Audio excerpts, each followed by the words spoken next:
I am absolutely appalled at how much people in this country do not think. We are given to understand that, that an Arabic guy out there up in the mountains financed the most elaborate attack on this country. Do you think some people in a cave, were able to have NORAD stand down?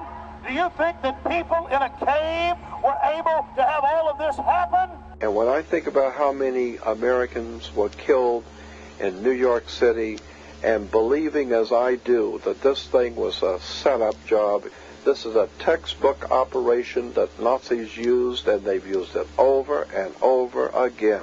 America has been suckered in one more time. I don't have to tell you things are bad. Everybody knows things are bad. The dollar buys a nickel's worth. Banks are going bust. Shopkeepers keep a gun under the counter. Punks are running wild in the street, and there's nobody anywhere who seems to know what to do, and there's no end to it. We know the air is unfit to breathe, and our food is unfit to eat.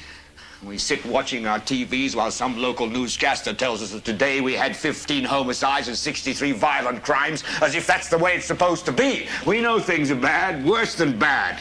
They're crazy. It's like everything everywhere is going crazy, so we don't go out anymore.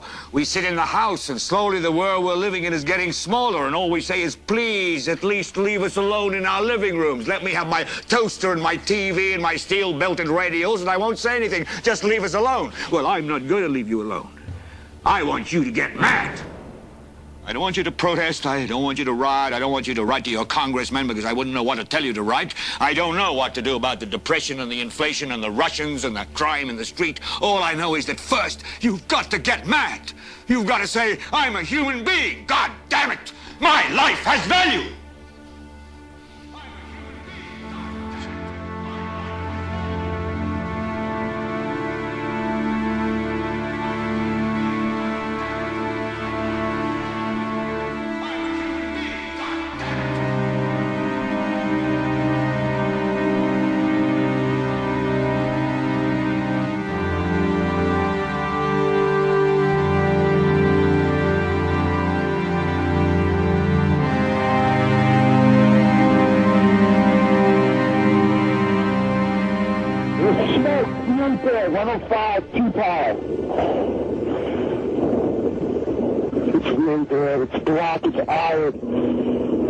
My wife thinks I'm all right. I called her and said I was leaving the building. I was fine, and bang.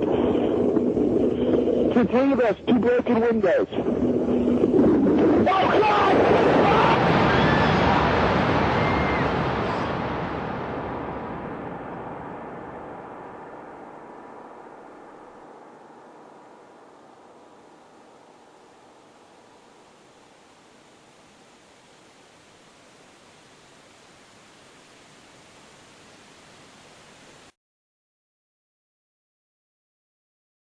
Ladies and gentlemen, the very word secrecy is repugnant in a free and open society, and we are, as a people, inherently and historically opposed to secret societies, to secret oaths, and to secret proceedings.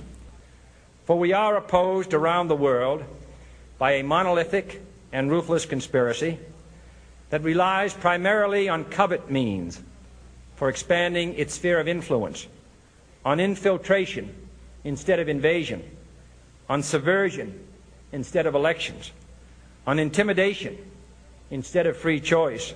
It is a system which has conscripted vast human and material resources into the building of a tightly knit, highly efficient machine that combines military, diplomatic, intelligence, economic, scientific, and political operations.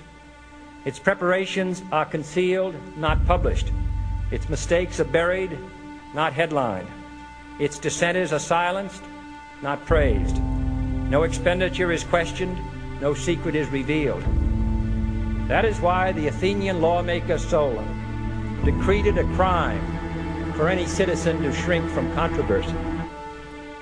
I am asking your help in the tremendous task of informing and alerting the American people, confident that with your help, man will be what he was born to be, free and independent.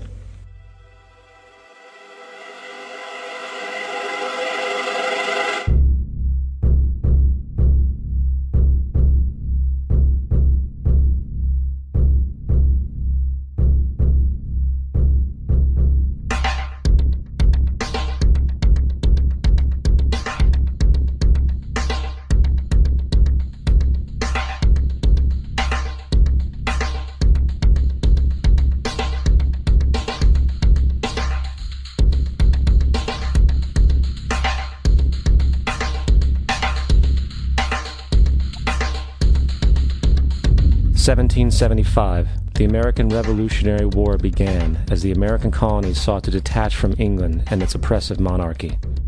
Though many reasons are cited for the revolution, one in particular sticks out as the prime cause: that King George III of England outlawed the interest-free, independent currency the colonies were producing and using for themselves, in turn forcing them to borrow money from the Central Bank of England at interest, immediately putting the colonies into debt. And as Benjamin Franklin later wrote, the refusal of King George III to allow the colonies to operate an honest money system which freed the ordinary man from the clutches of the money manipulators was probably the prime cause of the Revolution. In 1783, America won its independence from England. However, its battle against the central bank concept and the corrupt, greed-filled men associated with it had just begun. So what is a central bank? A central bank is an institution that produces the currency of an entire nation. Based on historical precedent, two specific powers are inherent in central banking practice: the control of interest rates and the control of the money supply, or inflation. The central bank does not simply supply a government's economy with money, it loans it to them at interest. Then